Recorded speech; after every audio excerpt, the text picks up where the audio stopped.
boa noite, bem-vindo ao Telenotícias. Chuvas que caíram na última noite de sexta-feira trouxeram uma autêntica imundície no bairro de Mafalala, na cidade de Maputo. Esta é a triste realidade que se vive no bairro de Mafalala sempre que cai chuva.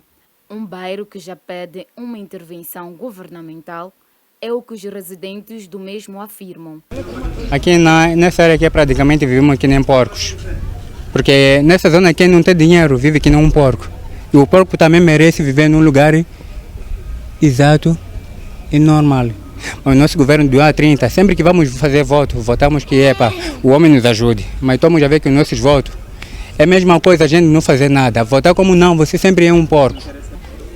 De mim não vou falar de muita coisa. O exemplo está aqui abaixo, outros já estão a chorar, estão a aclamar. Tem que deixar o seu trabalho vir fazer a limpeza da vala, mas é o trabalho do governo.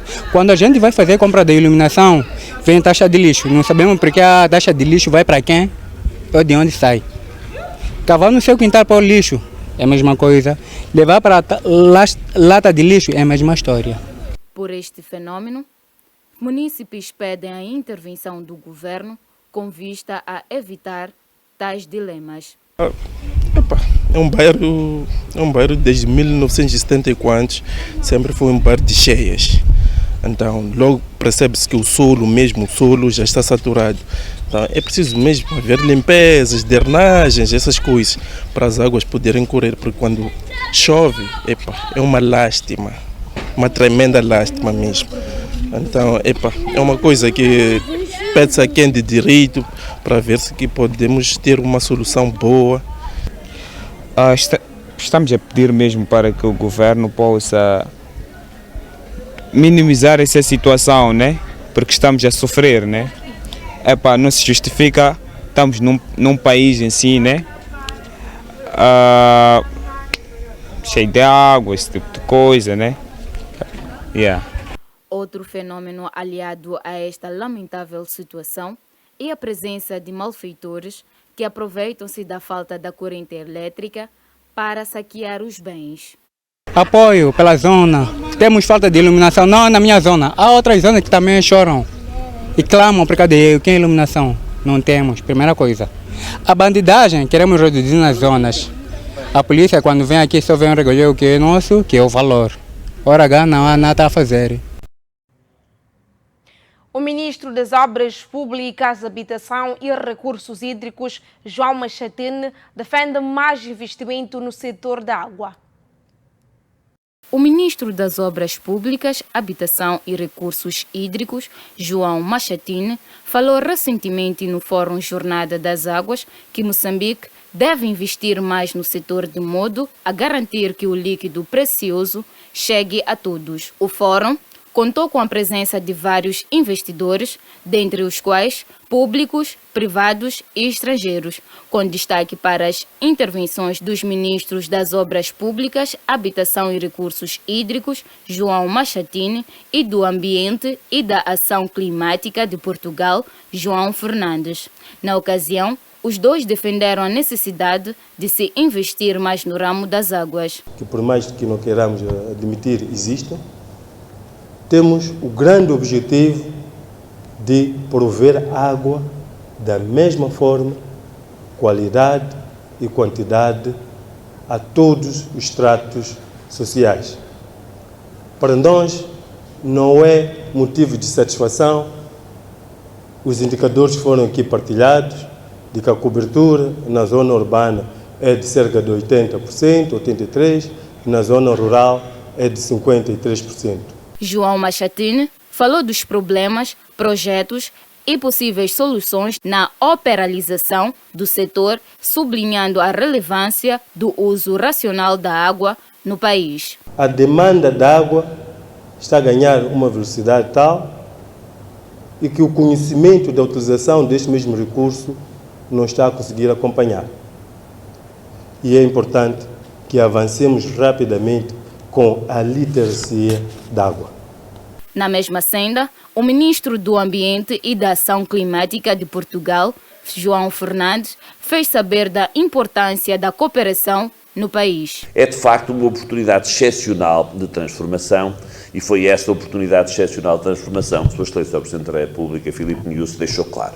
Anunciá-los investimentos concretos em infraestruturas, investimentos que demoram tempo, investimentos que são vultuosos, mas que, para serem bem-sucedidos, obrigam mesmo a outras formas de organização, a outras formas de exploração, a outras formas de regulação, a partir do momento em que entram outros atores neste mesmo mercado e neste mesmo serviço. Os governantes incentivaram ainda aos setores privados dos dois países a abraçarem as causas no ramo e a levar os projetos para as zonas rurais, onde o investimento é de extrema necessidade. O Centro de Integridade Pública entende que o agravamento do preço dos combustíveis pode criar pressões para o aumento do custo de bens e serviços dos moçambicanos. A reação do CIP vem dias depois de ter se registrado no país o aumento do preço de produtos petrolíferos, que varia de 7% a 22%, sendo o gás de cozinha o produto que apresenta a maior subida, com 22%, passando de 58,18 meticais o quilograma para 71,2 meticais. O CIP começou por explicar as razões que precipitaram o agravamento dos combustíveis. Dizer que esse aumento de preços aqui de combustíveis aqui em Moçambique não é um caso específico apenas de Moçambique. O aumento de preço é consequência do aumento de preço a nível internacional. Como é que isso começa? Primeiro, nós estávamos numa situação de pandemia, estávamos numa situação de restrições a nível mundial praticamente, e havia pouca atividade econômica, havia pouco movimento de pessoas, havia poucas viagens. Então, as empresas que vendem o combustível, principalmente a questão do combustível ainda bruto, tinham uma produção muito elevada e havia pouca procura. As pessoas procuravam menos combustíveis porque havia menos viagens, havia menos dinâmicas, havia menos saídas, havia menos produção. Então, o preço do combustível em 2020 baixou drasticamente, baixou muito, muito mesmo. Nós aqui em Moçambique tivemos algumas reduções, mas não refletiram aquela redução realmente que tivemos em 2020.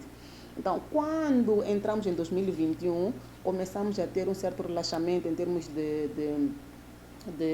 condições relacionadas à pandemia. A economia começa a voltar, começamos a produzir mais, começamos a viajar, começamos a voltar às escolas, começamos a voltar a produzir. Então, aí todos os países praticamente começaram a gastar mais combustível. E agora estamos numa época de inverno na Europa, e isso também faz com que haja mais gastos. Entretanto, os países que produzem o combustível não aumentaram a produção. Então, o que está a acontecer agora? Existe pouco combustível e existe muita procura. É por isso que o preço tende a aumentar. Pois bem, já que não podemos influenciar o preço do combustível a nível internacional, que medidas devem ser tomadas face a esta situação? Então, o que temos que fazer aqui é estarmos preparados, organizarmos em termos de estratégias, o que é que nós vamos mexer, o que é que nós vamos reduzir aqui, para poder, para que esse aumento de combustível não nos afete de forma drástica. De acordo com Estrela Charles, investigadora do CIP, o agravamento do preço do combustível poderá influenciar na população, sobretudo os de baixa renda. Já sabemos agora que, por exemplo, o preço dos transportes públicos vai alterar, vai subir. Nós teremos os preços dos principais produtos. Nós vivemos praticamente de produtos que importamos da África do Sul e nós usamos sempre a via terrestre praticamente. E é combustível que nós temos que gastar para poder ter esses bens. Então, aumentando o preço desses bens, nós vamos ter uma degradação muito grande. Face a esta situação, o CIP deixa uma recomendação para o governo por forma a minimizar este cenário. É necessário e é o momento certo para que o governo faça uma revisão dessas taxas todas. Então, fazendo uma revisão dessas taxas todas, é possível que o preço, ou consigamos manter o preço, ou então não subir aos níveis que temos estado a ver agora. Então, é importante trabalhar mesmo na estrutura do preço. Sabemos, sim, alguém pode questionar que não, os impostos são necessários, são importantes. Sim, mas nós podemos restringir ou reduzir os impostos para uma determinada área, que é a área dos combustíveis, e possivelmente ser mais eficiente na cobrança de impostos relativos a outras atividades. A ministra da Educação e Desenvolvimento Humano diz que é um trabalho que está a ser feito pelas autoridades moçambicanas para evitar que as crianças em idade escolar voltem aos distritos onde as escolas foram destruídas pelos terroristas e permaneçam nos locais de acolhimento para não empatarem os estudos. Timidamente, as populações deslocadas devido aos ataques terroristas em alguns distritos de Cabo Delgado tendem a voltar para as zonas de origem, onde faltam serviços sociais básicos, com destaque para a educação. O Ministério da Educação e Desenvolvimento Humano sabe disso e diz haver cautela para os alunos deslocados não voltarem aos distritos onde as infraestruturas em escolas foram destruídas. Sobre a questão da província de Cabo Delgado estar preparada para gerir a movimentação das crianças, Nama Chulua respondeu. Alunos de Cabo Delgado, nós sempre fizemos o seguimento, os alunos foram sempre integrados nos locais de maior segurança, nas escolas existentes nestes locais, e serão examinados nestes locais a semelhança do que aconteceu no ano passado. Então, não estão postos de fora, eles a oportunidade para também poderem ser avaliados. Sobre a questão da província de Cabo Delgado estar preparada para gerir a movimentação das crianças, Nama Chulua respondeu. Que as autoridades locais estão a gerir, estão a acompanhar todas aquelas crianças em idade escolar que estão a movimentar-se dentro da província. A ministra da Educação e Desenvolvimento Humano falava esta segunda-feira em Maputo após a cerimônia de premiação dos alunos vencedores das Olimpíadas do Ensino Secundário, uma iniciativa que a titular do Pelouro serve de termômetro para medir a qualidade do ensino no país. É momento de acompanharmos o nosso primeiro intervalo, voltamos já, mas antes a previsão de tempo para o dia de amanhã. Até já.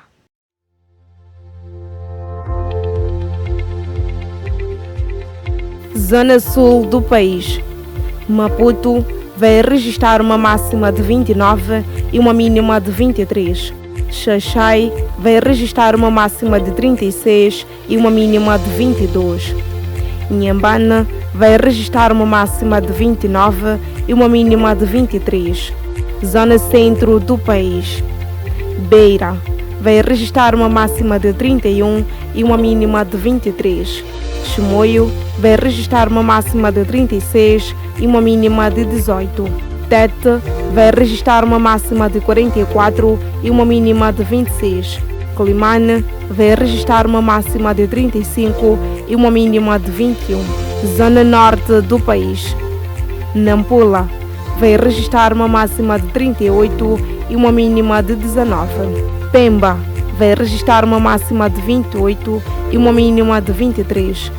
Ilxinga vai registrar uma máxima de 33 e uma mínima de 19.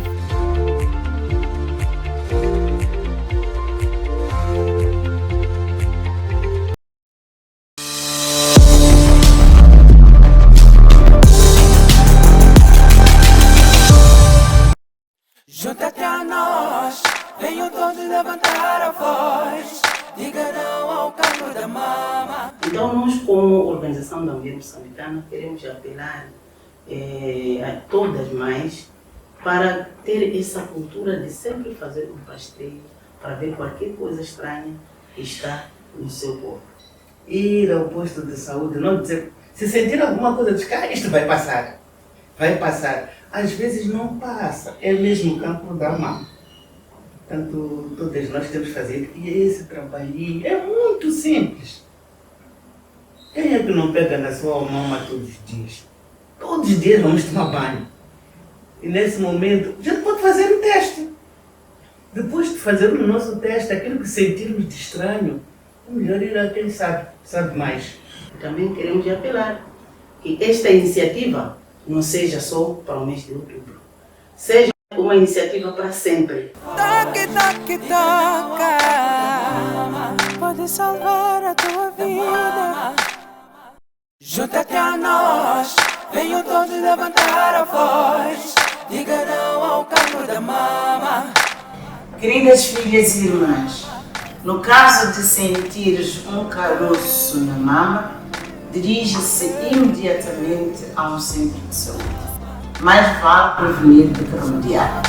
Toque, toque, toca, pode salvar a tua vida.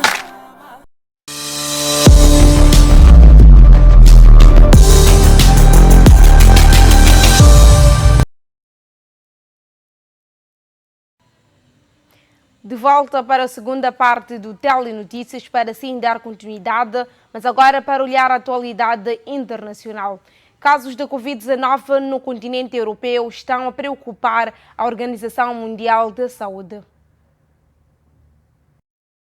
Um número divulgado pela Organização Mundial da Saúde, numa altura em que a situação piorou ainda mais nos últimos dias na Europa Central. As autoridades voltaram a reforçar a necessidade de medidas de combate à pandemia. A Eslováquia aposta num confinamento parcial na próxima segunda-feira e na Alemanha as autoridades fazem campanha em favor de uma terceira dose da vacina. Segundo Jens Spahn, ministro da Saúde da Alemanha, as vacinações de reforço são importantes tanto à comunidade médica como os governos federais e regionais concordam que qualquer pessoa que recebeu uma segunda dose da vacina há mais de 6 meses deve receber uma dose de reforço. Entretanto, a farmacêutica Pfizer anunciou que os testes clínicos confirmam a eficácia do medicamento anti-Covid em quase 90% na prevenção do risco de hospitalização ou morte. Após 3 dias de sintoma, com os nossos medicamentos,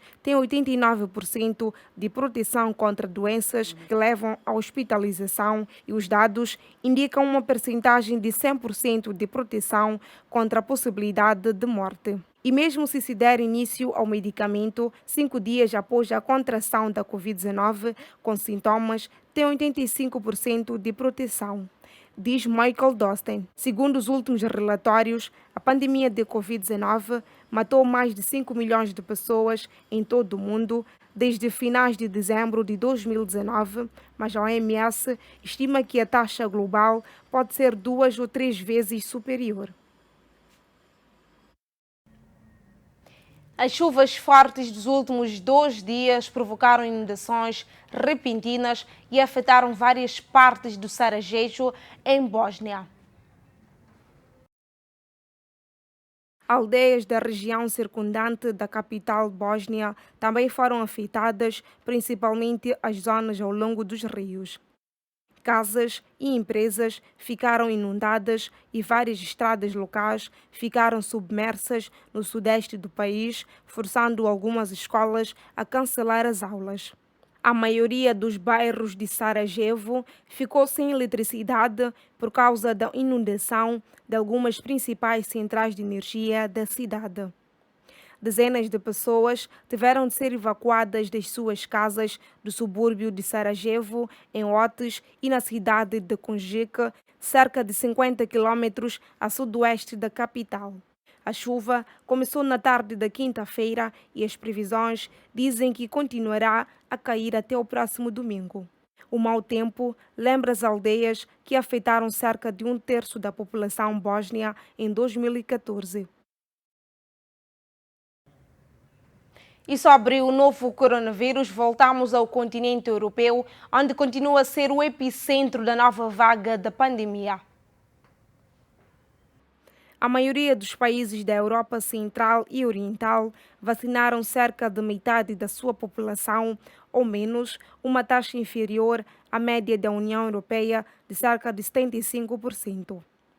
O governo da Áustria está mobilizado na luta contra a Covid-19 e vai dificultar a vida aos não vacinados que estão proibidos de entrar em cafés, restaurantes, cabeleireiros ou eventos com mais de 25 pessoas. Apenas o certificado de vacinação ou prova de recuperação da doença dará acesso a estes locais. A obrigação de máscaras com proteção mais elevada também vai ser alargada. Nos últimos 2 dias, a Alemanha registrou o maior número de casos diários desde o início da pandemia. Esta sexta-feira foram identificados mais de 37 mil novos casos. Tal como na Áustria, Berlim só permite a entrada em restaurantes, bares, cinemas, locais desportivos e de entretenimento aos vacinados ou a quem fizer um teste.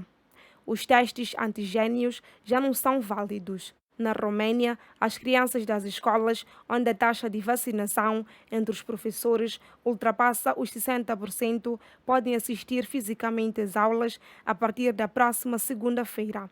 Caso contrário, continuam a ter aulas em casa.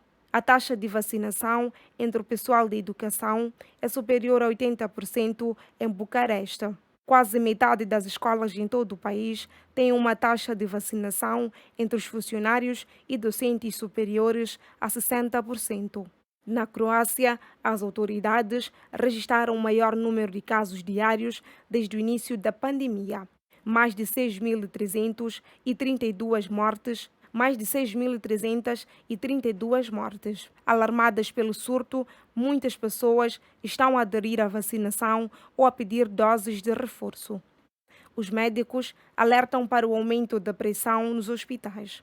As autoridades do país anunciaram uma utilização mais vasta dos passes sanitários, rejeitando já um novo confinamento. Mais um intervalo, acompanhamos agora, mas antes, a atualização da Covid-19 das últimas 24 horas.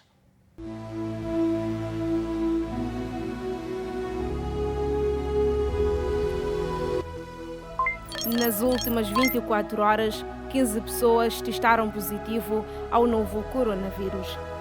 E o país não registrou nenhum recuperado. Mais um óbito o país registra nas últimas 24 horas. Atualmente, o país tem acumulativo de 151.367 infectados, 149.298 recuperados e 1.934 óbitos.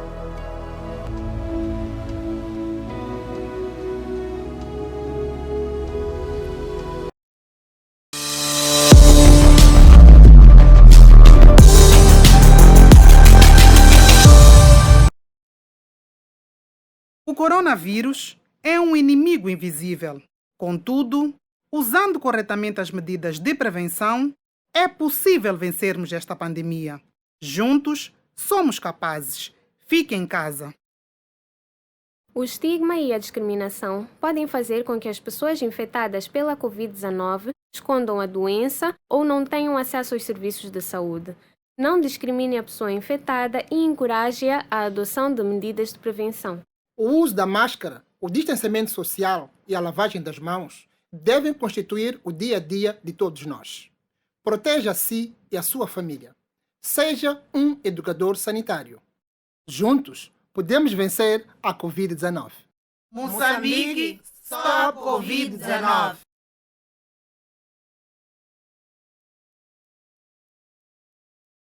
O uso de máscaras nos transportes públicos é obrigatório. E se cada um fizer a sua parte, ficaremos todos seguros. O uso das luvas é recomendado apenas aos profissionais de saúde e aos cuidadores de pessoas doentes. Fique em casa, por nós e por você. Vivemos um momento crítico em que cada um de nós é chamado a contribuir. Fique em casa e proteja a si e a sua família. Pai e mãe, estamos num período de luta contra a pandemia da Covid-19. Não se esqueça de levar a sua criança ao peso e à vacinação na unidade sanitária. As unidades sanitárias estão prontas para garantir a segurança dos seus utentes. Sempre que as visitar, cumpra com as medidas de prevenção. Juntos contra a Covid-19. Moçambique, stop Covid-19.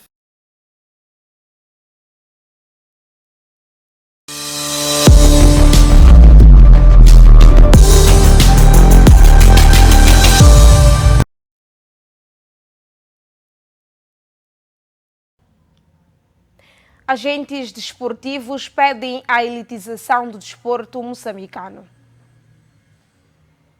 O Partido Frelimo e os dirigentes desportivos reuniram-se recentemente com vista a debater sobre os desafios que estes têm enfrentado na arena desportiva.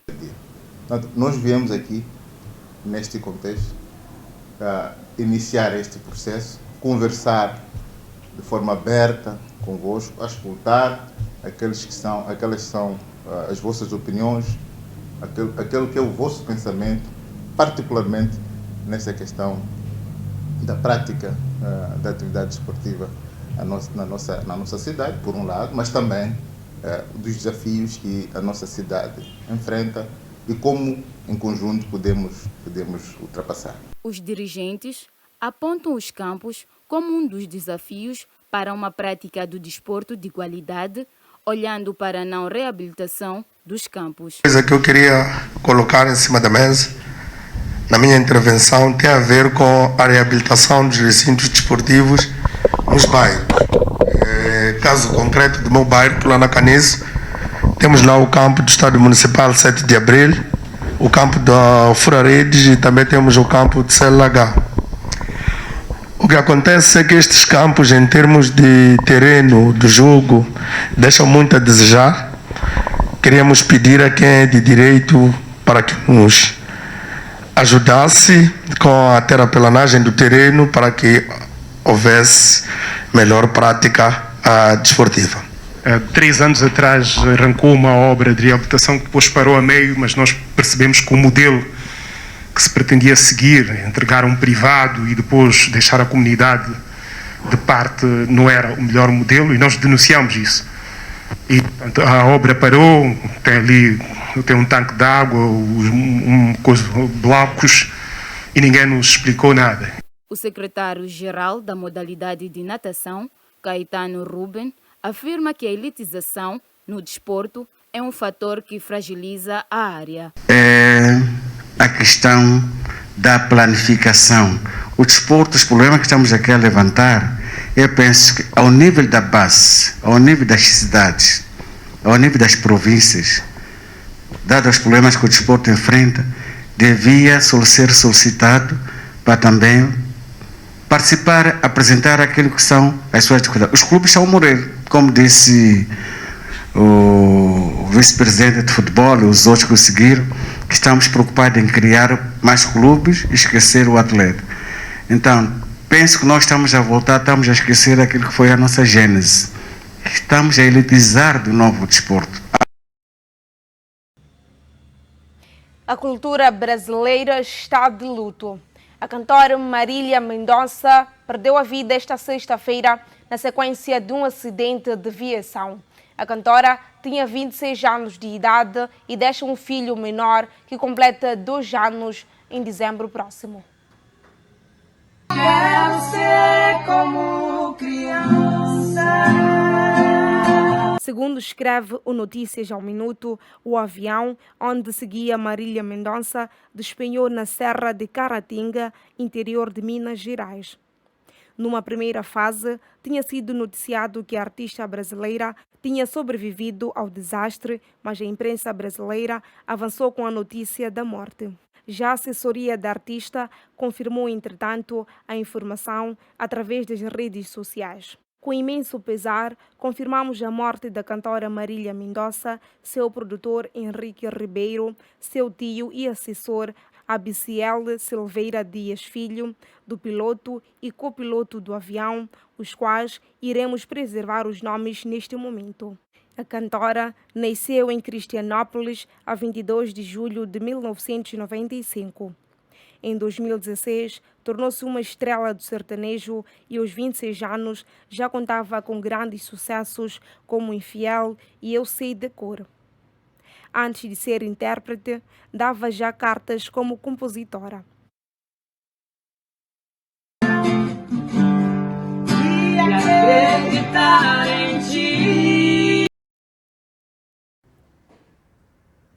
E com a notícia que dá conta de que a cultura brasileira perdeu Marília Mendonça, vítima de acidente de viação no estado de Minas Gerais. Colocamos o ponto final do Telenotícias, com promessas de voltar numa próxima oportunidade. Boa noite, fique bem.